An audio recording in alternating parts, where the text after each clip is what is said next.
Hi everybody, and welcome to the Endless Celts Podcast. And this is our second live episode. We're up and running. I'm joined by Mr. Pink Velvet, Anthony Dunn, and special guest Juddy from JuddyTalks. How are you both? Yeah, not too bad. Thanks for having me on. I wouldn't say special guest, but I'll do for this evening for these, I suppose. And yourself, I'm all good, Anthony? mate. Very good, mate. It's been a while, a long time, but it's been good to get back on. It's been a bit of a mental few weeks getting the moving house and whatnot, but as you can see from behind me, it's a bit of a work in progress, a bit like Angie's side, to be fair, but just like Angie's side, it's coming along nicely. So buzzing to get back on and talk about the league leaders. 100%. And I think we'll have to start up with Tawdry, guys. And what a game. I mean, for the neutral, Juddy, it would have been what do you call a thriller. Celtic went 2-0 up, coasting. Aberdeen come back in 2 each, and then literally straight after kickoff, Jota makes it 3-2. But obviously, as we always do on this channel, we like to do a wee brief summary. What did you think of that game? Yeah, I thought, again, ruthless in the first half, which we have been quite a lot of the season. Then, of course, the second half, we slip and we're not as good. We were punished, 2 goals. But then, again, like we've seen in Hibs in the Cup final, Celtic show that they're willing to get a goal as early as possible. I think it was less than a minute again. Maybe that, I don't know the exact second, but we're up again and then we score and we see it out. So, yeah, if anything, still to improve on certain aspects, but all good goals. Some great build-up play within the goals as well. And, of course, some great standout performers, and especially O'Reilly and Jota, which... And we'll be talking about them quite indefinitely. Both fantastic players. And Anthony, as Juddy said, there are obviously still some things to sort out within the Postecoglou team, but again, we showed our resilience, determination to get the result. Second half, we dropped off. I mean, that's been kind of a story of the season, mate. I thought it was game plan. Sometimes it can be fitness, and obviously the venue and weather plays a part. But what did you think of the game? Well, it was first half was absolutely fantastic again. But like you say, Stephen, there was a bit of a 10 minutes in the second half when some bad habits came back into play, and into our play. But having said that, like Juddy's just alluded to there, the big thing about what we seem to be having more and more of this Celtic side is a wee bit more resilience. And if there's a bit of a setback, you don't feel. You think back to this time last season, the minute we went a goal behind or we conceded a goal or even if play wasn't going in our favour, you didn't feel like that we had it within us to sort of get it back in our favour, as it were. But I must admit, even although Aberdeen came at us really much in the second half and got the 2 goals in quick succession to get back level, I felt okay. I did think like, well, right, okay, we'll be all right. We've still got plenty of time to get our lead back. I didn't expect it to come as quick as it did, mind you. I mean, I think I was still ranting about the marking at the set play whilst I was waiting on the kettle boiling, and by the time I got back through, we were 3-2 up. So, it just shows you that this Celtic side's made of strong stuff, and you could say the kind of stuff that champions are made of. 100%. I think it's a sign of champions when you win games ugly, isn't it, Juddy? And some of the games will have one of this season. Postecoglou said that himself. Not every game's going to be absolutely fantastic, free-flowing, scoring goals for fun. But one thing we've seen again, it's kind of been a theme. The first half dominance, and we're starting to take it to them and score early goals, and we're getting into half-time 2-0 or 3-0 up in some games. And this game was no different. I thought Tawdry, I don't know about you, Johnny, but it sounded like a Morgan the first half, that the fans were getting on their players' backs. Stephen Glass is already under enough pressure, and for me, that was great to see. We turned them totally against them, didn't we? Yeah, I think you say it sounds like a morgue. It was a bit as empty as one as well, because there was hardly any of the home support there again. And we could talk about ticket allocation for weeks and weeks and weeks that never get sorted for clubs, both Glasgow clubs, but more importantly Celtic. Like again, 2,000 there last night, I think, and it sounded like a home game when you listen to it. Like, there's no atmosphere coming from home teams. In the league, apart from like if you go Rangers or it's really hard to say. It depends. Like Motherwell was okay on Sunday, or last Sunday it was all right, but and that helps Celtic. And like Cal McGregor spoke about it this season as well, how potent the fans have been and playing a part and digging in. And I think that was one of the things last night. Like you see how loud the fans are, and it works hand in hand with the way we play it, especially in the first half, because everybody's still fresh at the pub, whatever pub they piled out from Aberdeen last night, and they're giving it large, and it helps Celtic because the first half, we've seen it a lot this season, but we have been great. But yeah, Pittodrie, disappointing to see what fans are like now, but rather than go into it, because this would be a week-long podcast if we spoke about away ticket allocation all night, but good performance in the first half again. See, to be honest with you, Johnny, I wasn't even an argument to get in terms of allocation, but you do make a good point, and I obviously want to get Anthony's opinion on it. I mean, when you tuned in, I was one of them guys who bought the link on Red TV, so no snipers in the comments, please. But when you tuned in, you're expecting an atmosphere, a Wednesday evening in Pittodrie, one of them cold nights that people talk about. You come out and support your local team or whatever team it is, do you know what I mean? And you looked around the stadium, and obviously Celtic always sell out their allocation, and it's just, for me, it's borderline embarrassing that they can't sell out that on a Wednesday evening. Yeah, I mean, it's bizarre. I mean, Aberdeen are the third biggest team in Scotland, and I've been up at Aberdeen many's a time, and it's been either relatively full or more or less full or full capacity. And anyone that will tell you it's made the journey up there, it's one of the best away days you can have. But whatever, I appreciate that they're not in the best kind of form at the minute. But come on, it's like you say, perfect conditions. Yes, it was cold, but it's Aberdeen. You're not expecting the Siberia, Lanzarote weather or something. It's I just thought it was a perfect night for them to put up a bit of a fight, but just the supporters just they weren't really there at all. They found their voice a little bit when they got back into it in the second half. But yeah, there was a lot of empty seats, and especially post-pandemic, it's not what you want to see. But we're not sort of saying that we should get free rein of other people's stadiums week in, week out. But, you look at other clubs that have taken the sensible approach, clubs like St Johnstone, Livingston, etc., who are more than happy for us to come for the simple fact that they know that they don't have the means to fill the stadiums that they do. But you would like to think that Aberdeen would be one of the clubs that do it. But we've seen this at Tynecastle and Easter Road as well recently, where our allocation has been cut to accommodate more home fans. And then you take a look around and it's just swathes upon empty seats. I'm all for home fans, as many home fans getting in as they can. But if you're going to lock us out, be sure to fill your ground. 100%. I think Francis just kind of sums it up perfect. I mean, make space. We'll always sell an allocation, Juddy, but we're going to talk about some of the players, and you brought up Jota. We'll start with him. Absolutely fantastic. And I think it's 10 goals now he has and 10 assists, something around that as record stands, and him and Abada on the wings have made a great difference to our side. But Jota took the game by the scruff of the neck last night, didn't he? The first goal, man already played him in with a wonderful ball. Thought their keeper probably should have done better, but we'll take it. And then his second goal was absolutely fantastic to put us back into the game in the ascendancy, wasn't it? Yeah, not to mention the little 4-iron he had up to Joe Hart as well. Did you see that? Yeah, that was amazing. It was good. But Jota, a very special talent, and the saying goes, don't fall in love with lone players, but I'm going to be emotionally damaged if he doesn't sign it in the summer, because he's brilliant. Anytime he gets the ball, he's like, he's one of the players who gets you off your seat just anytime he's got the ball. He's really, really special. Great talent. He's got some good trickery about him as well. So yeah, he was brilliant last night. Like you said, the first goal, keeper probably could have done better, but we take them. Do you know what I mean? And the second one, great technique to get that turn off quickly and smash it into the ground to come up and get nowhere near the keeper. So yeah, that's what you need. We need players like that who are willing to go out and win, go out and willing to express themselves and entertain, as the late Bertie Auld would say. It's so important for Celtic players. But he was brilliant last night, and we need players like that, because players like that can win us games single-handedly. And well, last night was a great example of that.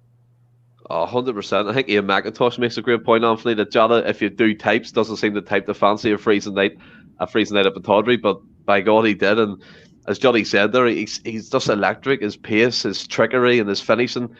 And it's great to have him back in the team, fit again, isn't it? Because we missed him for a while. We did, because we had to play Mikey Johnson, or it was Montgomery out the left, and he's back again. The quality just rises. And I know we said on the last podcast there's no drop, but people like Jota, you can't really replace him single-handedly with people who are coming in for him in the team. And as Juddy says, I mean, we did it with Elanusi, didn't we, and Paddy Roberts. We all fell in love with these players, and they didn't sign in the end, and it turned into a big saga for years and years and years. I just hope Jota signs that contract, do you? Oh, of course, I'd love him to stay. He just seems to have caught the bug playing for Celtic as well. You can tell he's not just here to, get fit for next season or anything like that. Wherever he does end up, or I mean, I hope it's obviously with us, but you can tell he's absolutely loving every minute he's been with us. And like you say, you always worry sometimes with these kind of more kind of flair type players.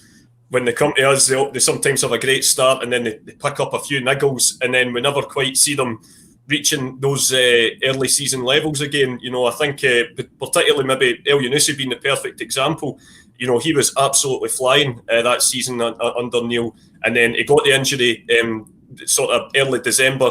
He did come back, but he didn't really get the opportunity, and then obviously lockdown happened, and where everything was curtailed, and we didn't really ever get the opportunity to see him hit those heights again. But Jota's just came back, and he's just slotted right back in again, and he's absolutely incredible to watch. We're very spoiled as Celtic fans. We've had some great entertainers over the years, not just their generations, but generations before. But this guy's he's as good as anything that I can certainly remember, and it looks like he is just as a promising career as a golfer as he does a footballer as well. It was a perfect chip up to Joe Hart in the goal for his celebration. I think the only thing we can be thankful for is that it was Joe Hart in goals and no Barkas, because he'd have probably dropped it. An Aberdeen fan with either no teeth or a bovril spilt out of them. That's sort of the Barkas and then. But you bring up Aberdeen fans, Johnny, and I'm obviously going to move on to me second. But what do you think the crack was that Aberdeen fan ran onto the pitch and ran up the Joe Hart? I don't know. I know I'm a vlogger, right? And vloggers get a bad rep because there's so many bad ones out there. But that's something I would never do. You'll never catch me running apart with a camera and get a picture of a player or something. That was just outrageous. I don't even know what that is. Do you know the funniest thing about it though is the fact that he ran 100 yards. I don't know if you've seen the uncut video, but he's ran like 100 yards to get to the player. Yeah. Ran back, right? Opened the safety gate to get back. Yes. And opened it and went up to the stand. It's not even not unsure to like approached him. Like he could have ran on with a whatever. Do you know what I mean? It opens the safety gate, like you need to pull it out. It's under tension. You pull it out and back into seat. I couldn't believe it. I was like, I think Postecoglou said that as well, that he doesn't mind that sort of thing, but you're right, you don't know what they're coming on with. Or do you know what I mean? We've seen the Leicester game? Someone went on from the Nottingham Forest that attacked the players. It's just mad, so you don't know what's going to happen. I do agree there, but Matt O'Reilly, again, Anthony shared into our group chat today about the police down there put up a missing persons report. He's been stolen or something, and it's a incredible bit of business to get him. I mean, Tom Rodzik, a cracking player, but Matt O'Reilly he's sublime as well, isn't he? Yeah, he is. There's a few of the boys I know who actually play down in that league that he was at, and have said, like, when gave me a message when we signed him saying, by the way, you've got some player on you, like he's well above this level, and he's made his money's worth already, and a handful of games he's been brilliant. So hopefully big things to come from him. That's just another bit of great business that Celtic have done, which you don't really see often, but this season it's you're seeing it every week. It's been great, so just enjoy it while it lasts, and hopefully he's here for a good few seasons and can contribute to some titles that Celtic hopefully win. Yeah, 100%. He took his goal well, even though it was deflected from, I think it was Bates' ankle, which is great to see, former Rangers player. And Sean Ross comes in here and says if Jota doesn't sign, he'll be heartbroken. I think we're all kind of saying that really here, and he needs to sign that contract. And Anthony, you look at Matt O'Reilly, 1.5 million MK Dons. I've said that countless times since he's come in. It just has to be spoken about. That money involved for a guy who was, I think, most productive midfield player in England in the top 5 leagues, which is absolutely fantastic. He's come in.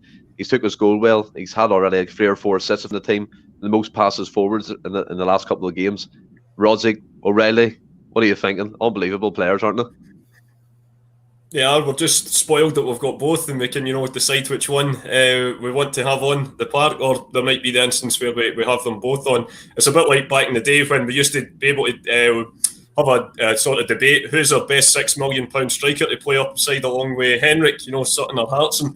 It's great choices for any manager to have. But yeah, like I said on the group chat, Stephen, I love the little tweet from Milton Keynes Police saying, there's been a robbery at MK Dons. If anyone's got any information, get in touch. But what a player he's proved to be, and you even see he's maybe not quite as animated in terms of personality as terms in like Juranovic is or Jota or stuff. He seems like quite a reserved guy. But then they put a microphone in front of him after our demolition derby against Rangers, and he just was like, I've never experienced anything like this in my life. In terms of atmosphere, and he says that the supporters are just incredible. So in his own way, he's caught the bug as well. And as Juddy says, just hope he's here to kind of ply his trade with us for a good number of years, hopefully. Whether him and Tom Rogic, it's hard to say. Tom's just gave us so many great memories over the years as well, and is continuing to do so. So long may they both reign supreme in a Celtic jersey. I think we could say Francis here has a wee soft spot for Matt O'Reilly as well. Best looking boys about, according to him. But you look at it, Juddy. You look at it, Juddy. I mean, O'Reilly's brilliant, and I want to bring up some not negative points, but things that you spoke about. I've seen an absolute pile-on from some Celtic supporters and some out within Celtic as well on Maeda. People saying that he looked suspect, that he looked like he was slow, the Aberdeen centre-halves were outpacing him. I just think that's an issue that he needs to catch up with fitness. He just finished the whole season in the J-League, top goal scorer, and me personally, the J-League's probably a better standard in the SPFL, so from the players we've brought in anyway.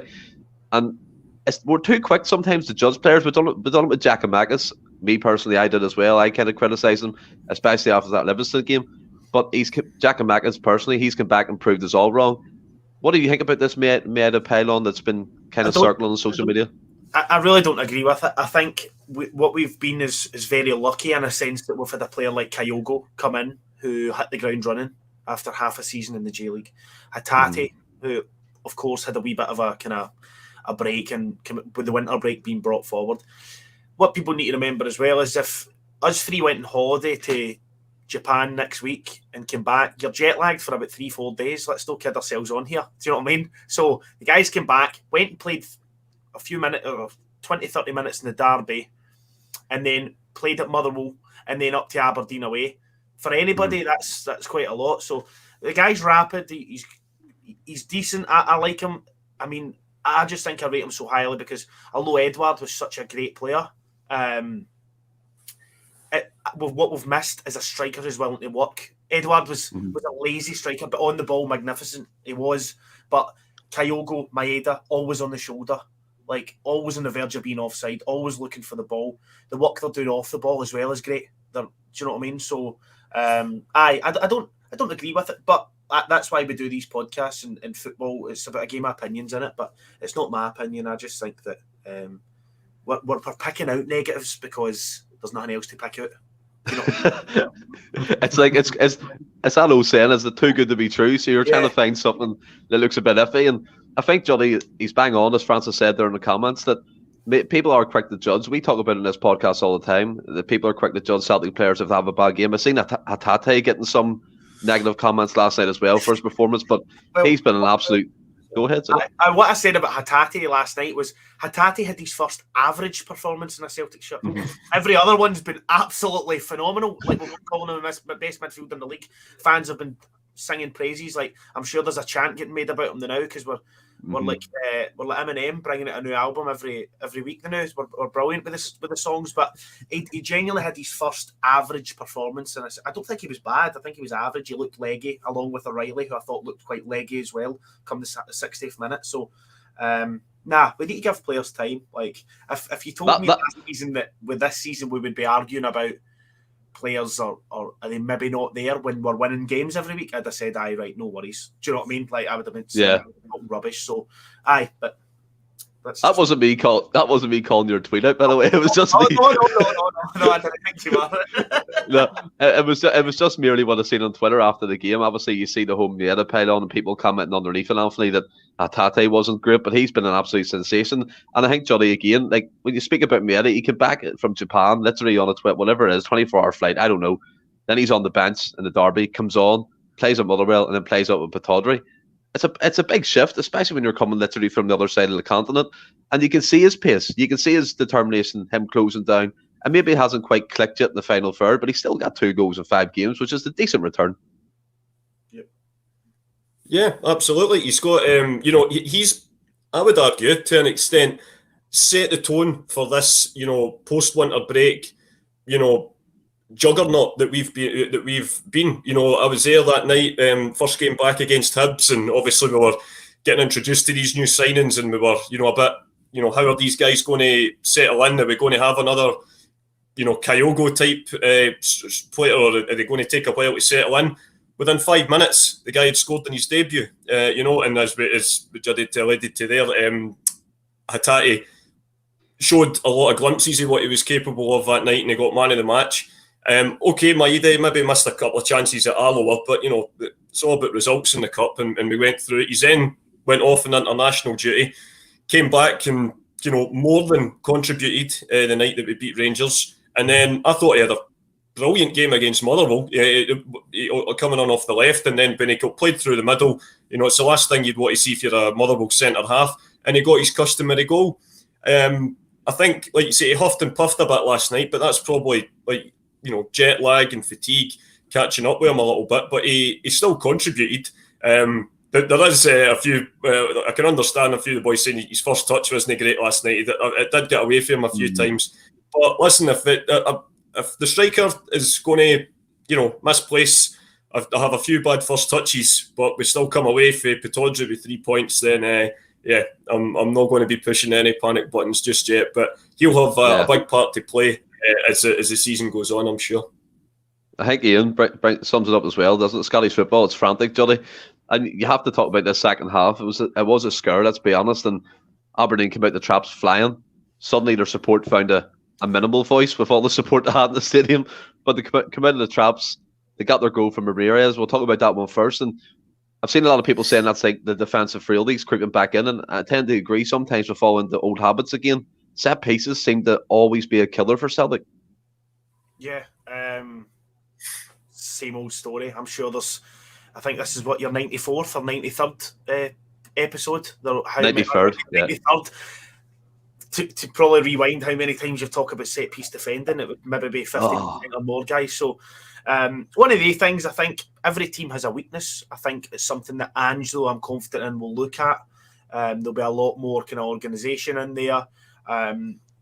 I'm sure Callum McGregor as well will start taking kind of more responsibility in that and getting people organised, which we've seen him do a lot more. There's been a lot more kind of light shone on him since the derby and stuff like that, of what he's becoming a true captain now, and being a lot more vocal and stuff. So things like that will come into place.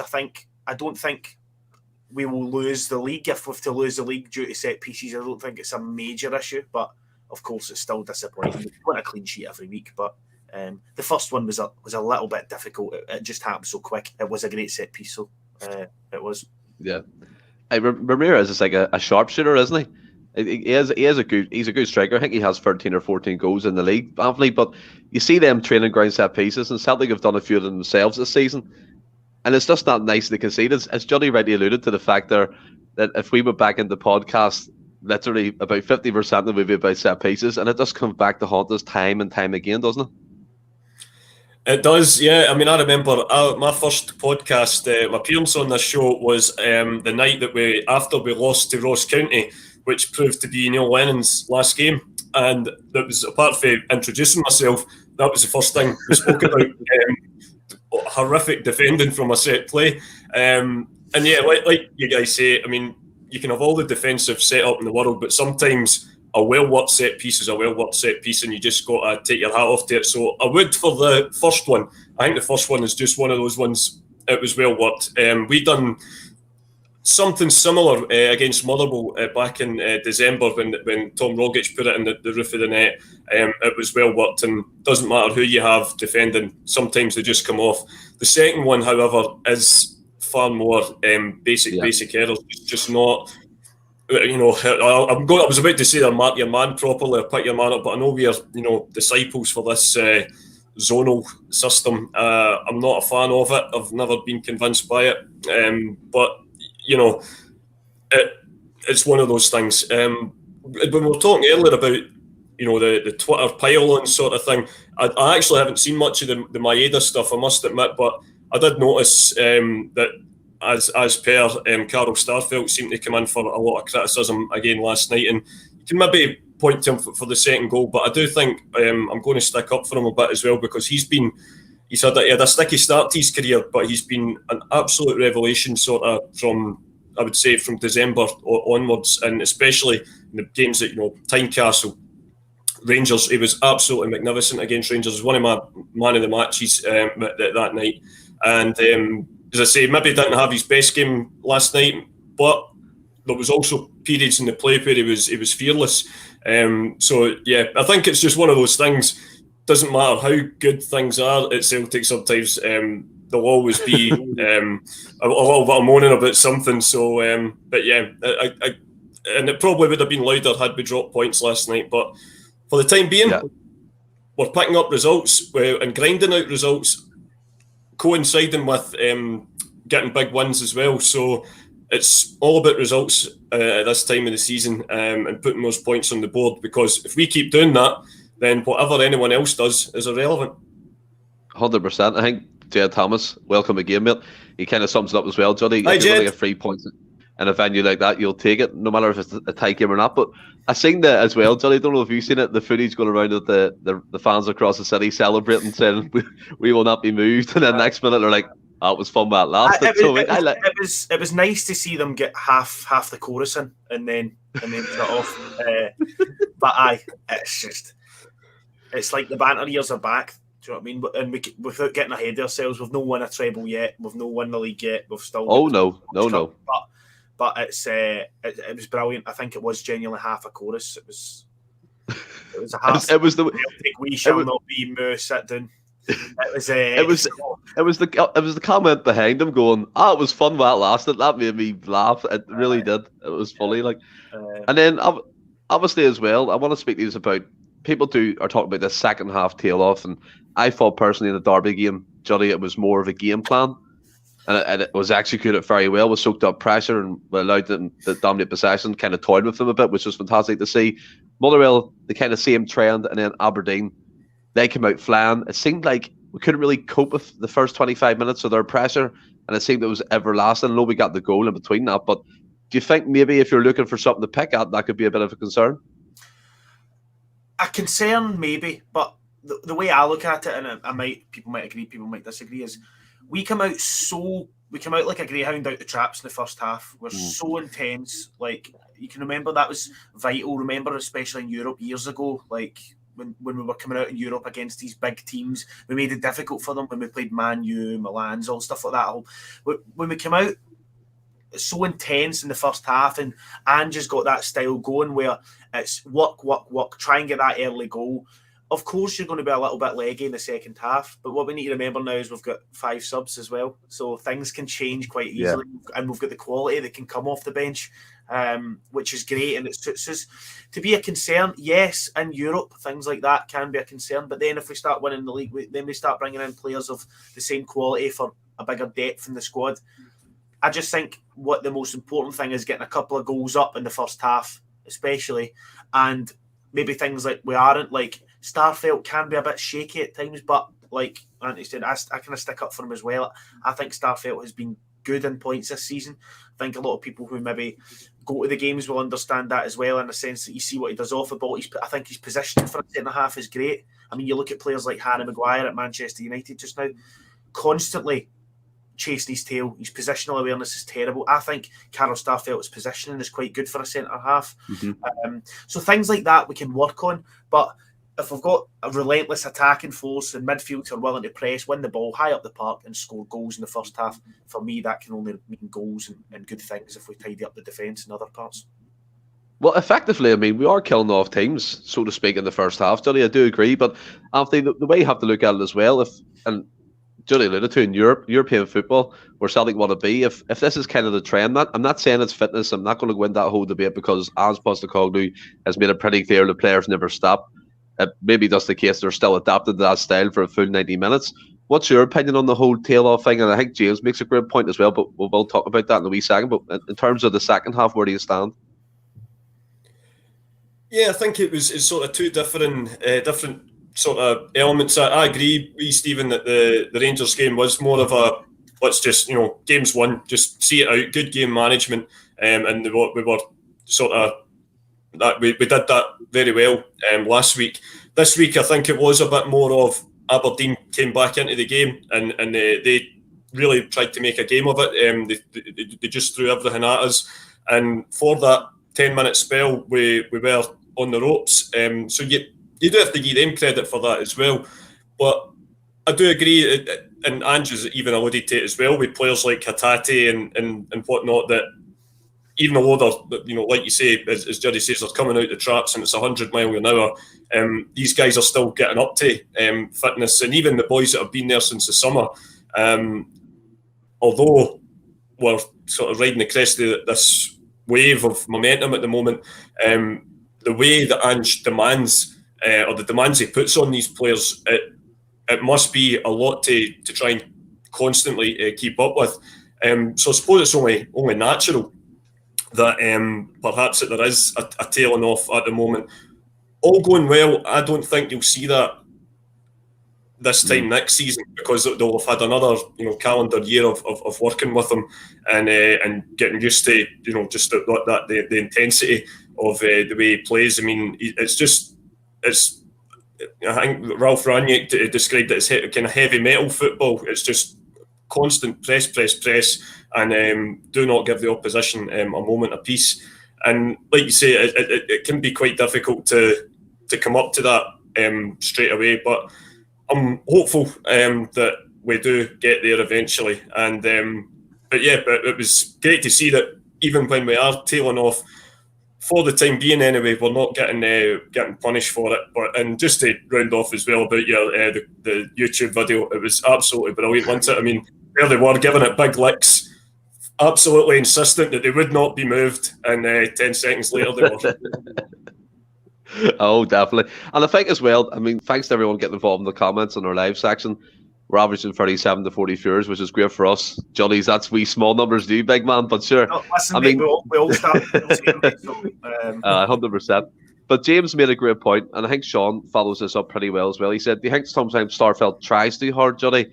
And then James said, do you think there's something need a taller centre-back that can play with the ball? No, we've got Julian, but people seem to forget about him. He is back in the squad, and he's come back to full fitness. But there seems to be a clamour among the support that we do need another centre-back. I don't think we need another centre-half. Julian if he comes in, the thing is as well, Julian's got a goal in him. Do you know what I mean?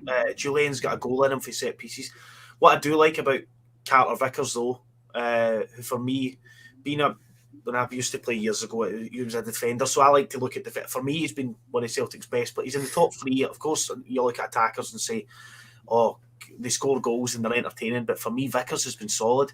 He plays the ball out for the back so well. I mean, how many centre-halves have we had at Celtic who are absolute bomb scares, who every time you got the ball, there was just a gasp in Celtic Park as if somebody had been shot? You're like, oh, do you know what I mean? He plays the ball out for the back, plays the ball well out from the back.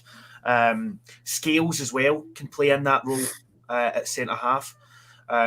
We spoke to him at the start of the season. He said he would like to follow in the footsteps of someone like Van Dijk, which kind of says that his preferred position is maybe at centre-half.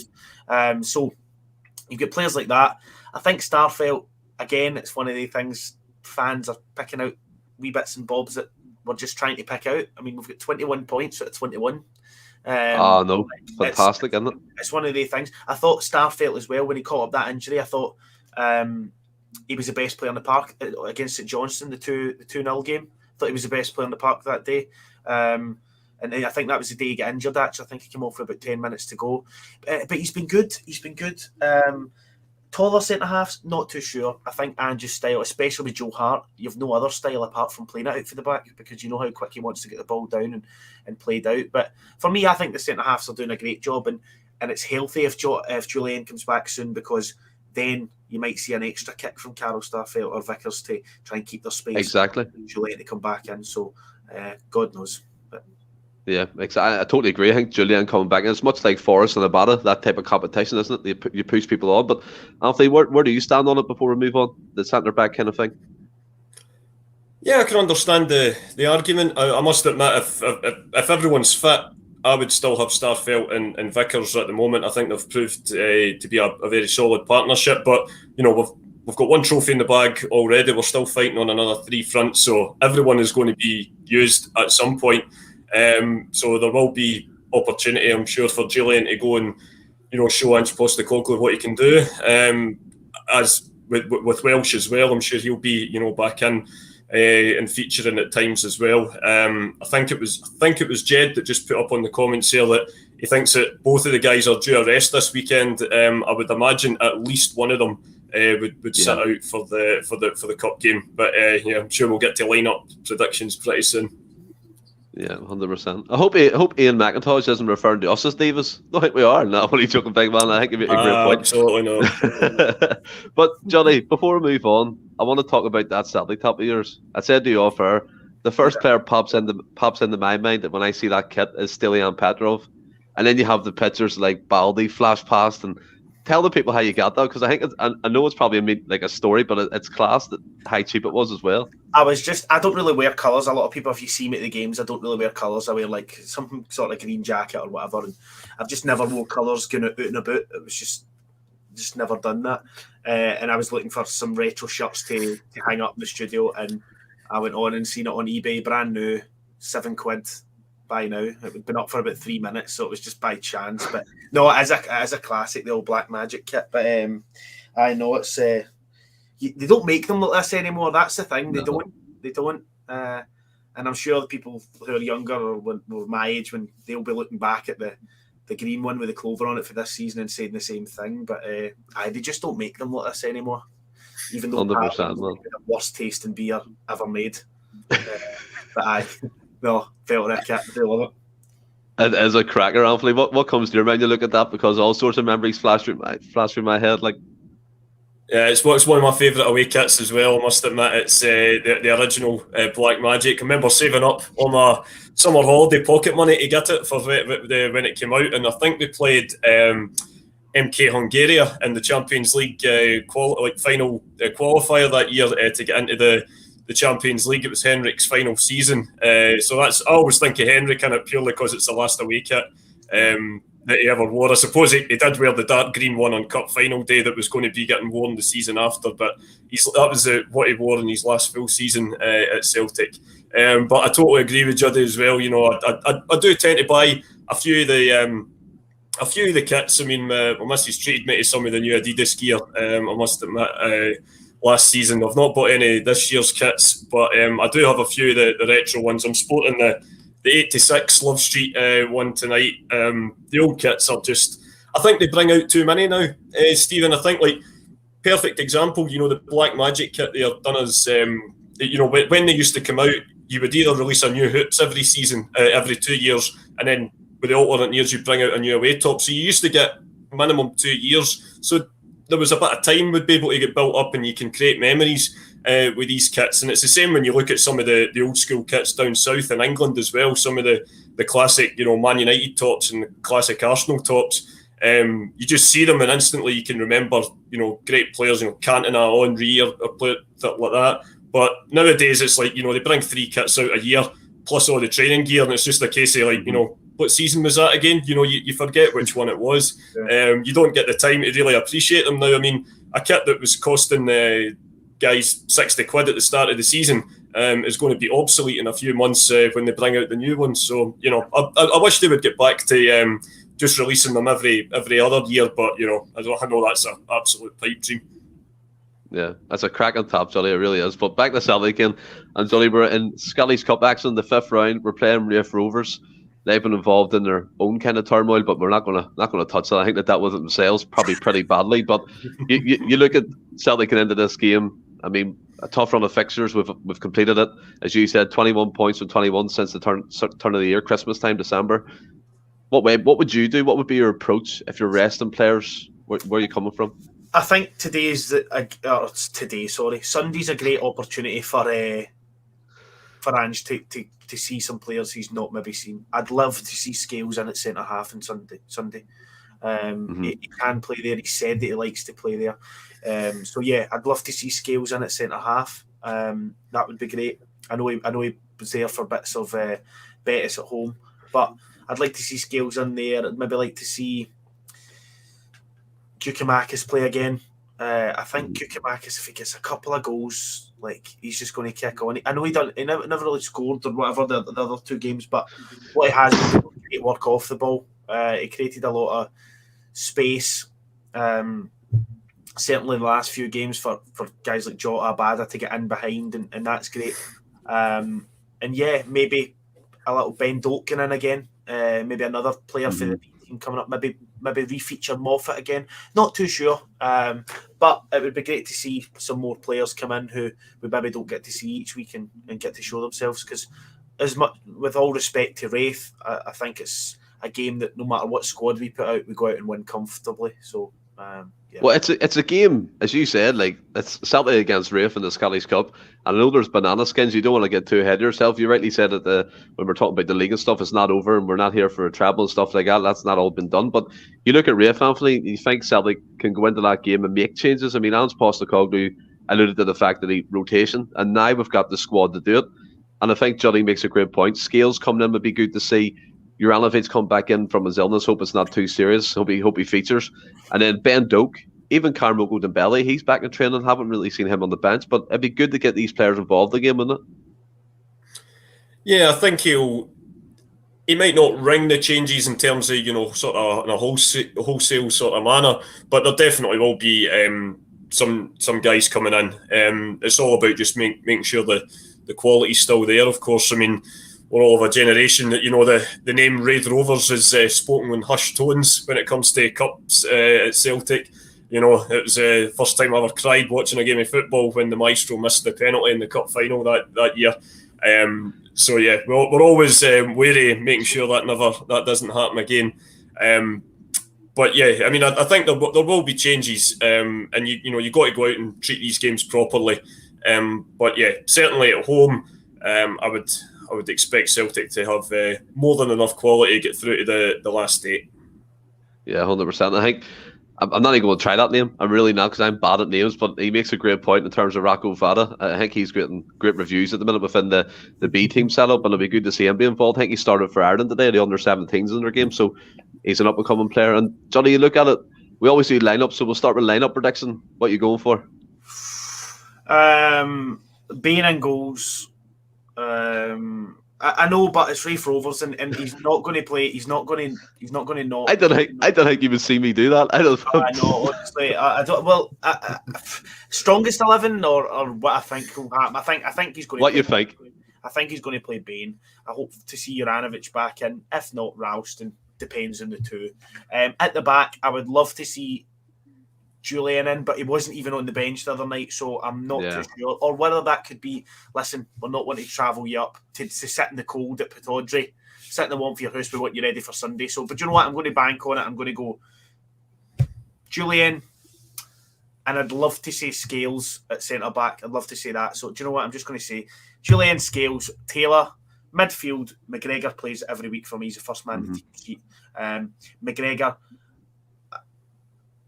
Do you know what? I'm going to go Beaton, Holden, McGregor, and I'll say Hatate again. I think O'Reilly leggy. And then I'll say Abada, Giakoumakis, and I still think he'll play Jota. That's quite a strong team. It does show a strength and depth, doesn't it? It really does, Anthony. The rotation is definitely there, and you didn't even mention Rodzik. Do you know what I mean? So there's another player you could have free in that midfield position. But what would you go for, Anthony?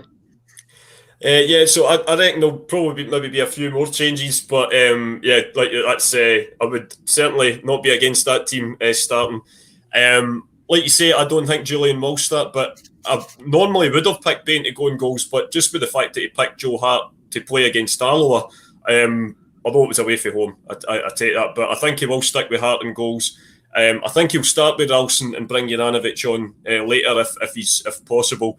I think Scales will feature, but possibly on the left-hand side, and Starfelt and Welsh, I think, will be your centre-half pair. And I think you have, I think Beaton will feature along with, I think McGregor will play as well, and Rogic. And the front, on the left-hand side to start, I think he'll go with Maeda.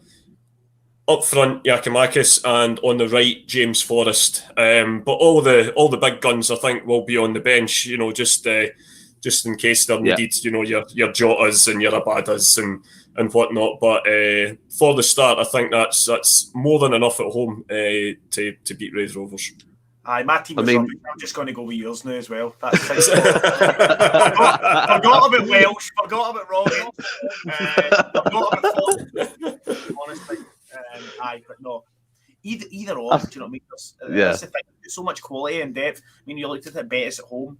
We practically played. It wasn't even a B team. It was a C team we played against Betis at home. Do you know what I mean? And we got a good result. So, aye, just praying for I was going to say 3 points. Honestly, the night's not going to be great. I would be for a win in the next round, of course, but it would be good to see players like that featured in Forrest back in or Welsh or I think something in defence that we've not seen this season would be great. Yeah, great point. I think Ian McIntosh is letting us forget last season, is he? Can you imagine Duff in this team? Shane Duffy? Absolutely not. Ian, no chance. I mean, I'm going to go for Joe Hart. I just Scott Bain for me. It's no disrespect to him. Leave Barkas alone. That man's he's going to be a top keeper one day, Juddy. Trust me.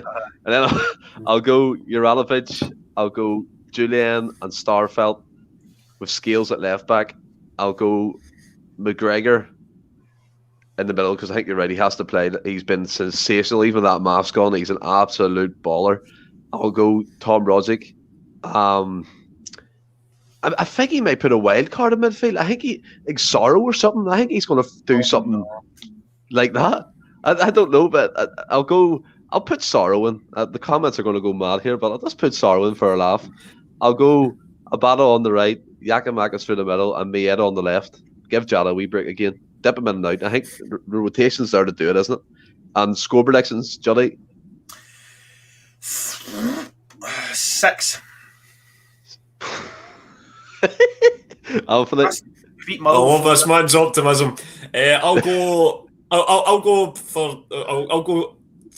3-0. I'll try and keep it relatively respectful, but and then hopefully get an Athletic in the quarterfinals. An Athletic, oh, tough team, Anthony. Tough team. I'll go 4-0. I'll just be in the middle. I'll be the conservative one of the group. 6-0, 3-0, 4-0. 100%. It's still a win through to the next round of the Scottish Cup. But look, just so many good results, and we beat Motherwell away convincingly. 4-0 could easily be more. When you look back to the start of this season, Dundee, St Mirren, and you look at the squads we put out then compared to what we've got now. We played Raith Rovers earlier on this season. Do you know what I mean? So for me, I'm going to go. I'm sticking with 6. I'm going for it. The big guns all blazing. Oh no, there's some comments. John agrees with Sorrow. I mean, I think there's a play there as well. Francis says 5-3 because he's playing the legend Barkas. Ian he saw Barkas at a calf today. He was asked the owner if he was getting some olive oil for his gloves. Oh, mental.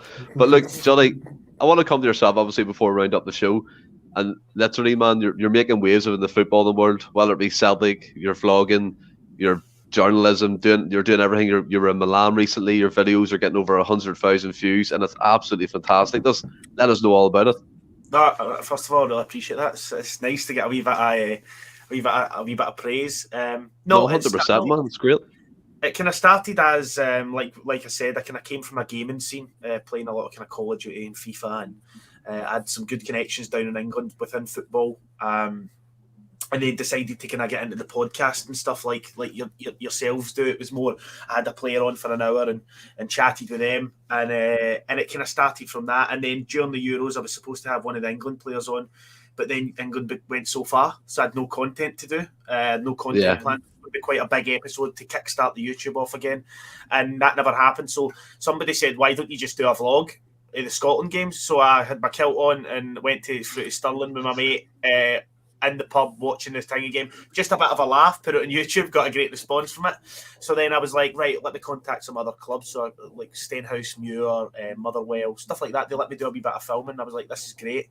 But then when Celtic came back, I was like, for previous jobs, I've never been able to follow Celtic every week. I haven't. I'll never say that I have. And there's loads of fans out there who go every week, and credit to them, and haven't missed a game in years. But when I went to Celtic Jablonec, that kind of vlog, and I was still learning. Like, you go back and watch it, they're absolutely terrible. The editing skills are so bad. But Celtic got so many views, and it wasn't about the views for me at first, because it wasn't like a full-time thing. It was just more of a kind of hobby. And then I was like, well, why am I going to clubs? No disrespect to the other clubs who let me go in and film, because they helped me get started. But it was like, why am I going to other clubs when I'm not passionate about it? If, say, it was Stenhouse Muir scored, I'm like, oh, good goal. Yeah.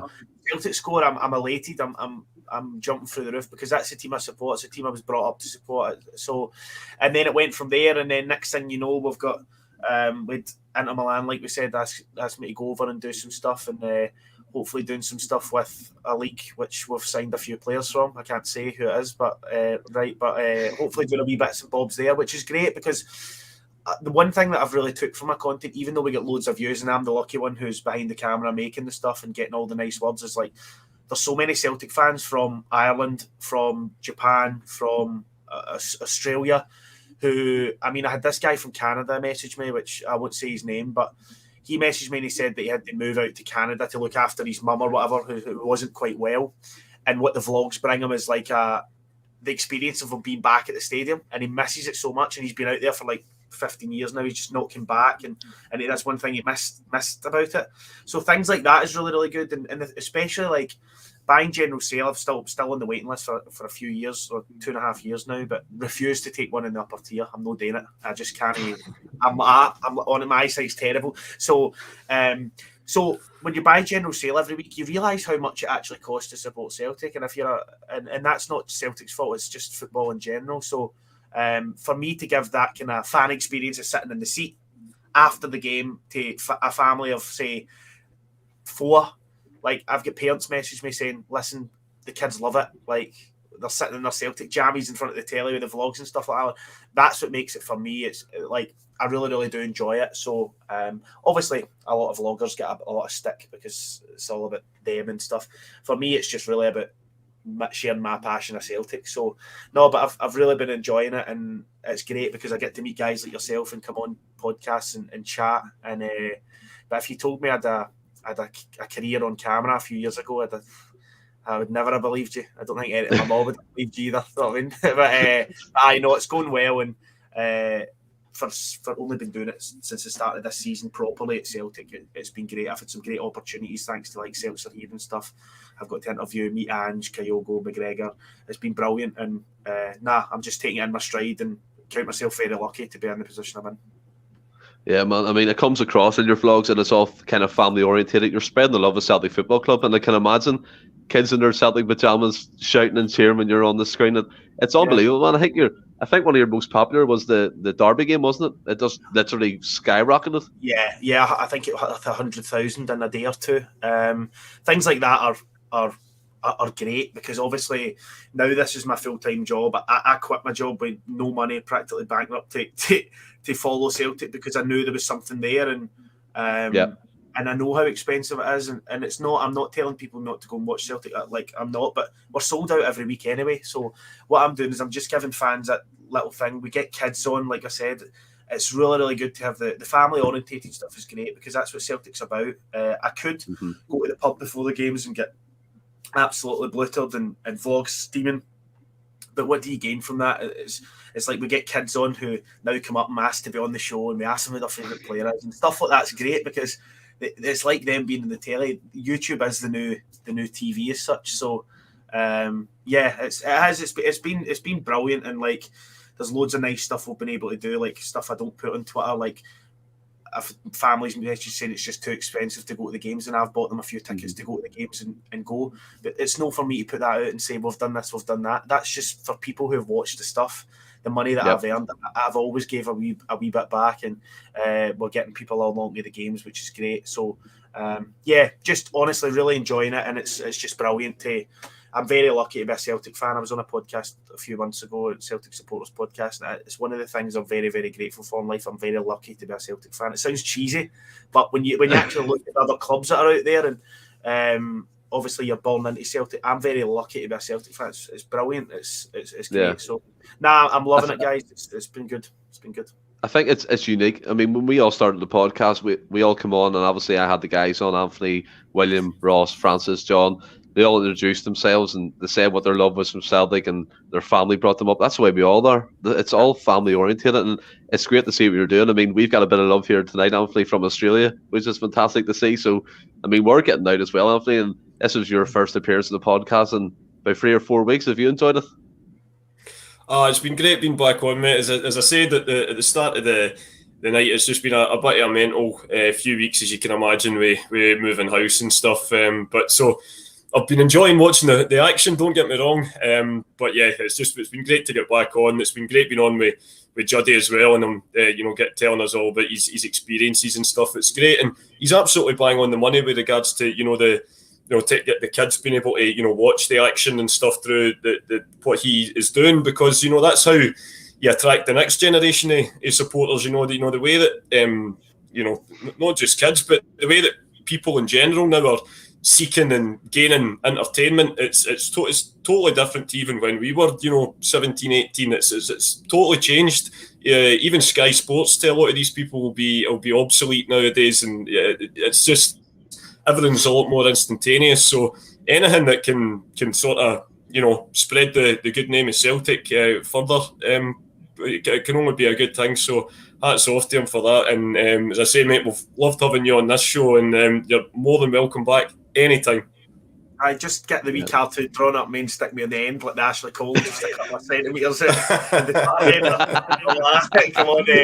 Come on. But no, like you said, and I think when we talk about the kids, like for anything, like even there'll be kids and stuff, or people who are younger, maybe under 18s, who'll watch your podcast and stuff. Like I remember being young, I wasn't interested in football, watching football on the telly. Like I was too busy talking to my dad, asking him questions or whatever. But YouTube is a platform where kids can actually feel the passion, or for instance, for my videos, they can feel what it's like to actually be a fan and what football can bring you as a person, like that, enjoying the game, stuff like that. Whereas when I was 5, 6, 7, I'm no looking at how many times my head is on the shoulder, how many times he's dropped in and cut a ball. Do you know what I mean? So that's why, like when the kids are going, they watch you, and then they get more into football, and then next thing you know, they're there every week, and they're going, all right, we're going to the game today. So it's good. It's just a platform. It's like anything else. It's like when Facebook came out, people were like, whatever, like the vlogs are the kind of way into thing. And you see a lot of the kind of people who do the YouTube are now actually progressing into places like Sky, because they're trying to change the kind of format of it. But it's brilliant. Love it. Love the podcast as well. There's so much Celtic podcast. This has been a great one. I've enjoyed this, but there's loads out there, and it's just a platform where you can get Celtic 24/7. So it's brilliant. And you guys do a lot of my research as well, which is great, because you talk about and you look about 8 hours worth of research. So I just take you an hour off and go, right, cheers lads. Right, do you know what I mean? So that's great. I mean, we're all guilty of dip checking, Johnny. Don't worry about that. Brilliant. I mean, and as you said, there's endless Celtic content out there, which is Endless Celts. Shameless plug. Had to do it there, boys. But what a great show, Johnny. We appreciate you coming on. Pink Velvet, Anthony Dunn's back in the studio, back in the podcast, and from all of us, until we speak again, which will be next Tuesday. Had to get that right in my head there, Johnny. Tuesday. Stay well and keep safe. Hail, hail. Thanks, guys. Cheers.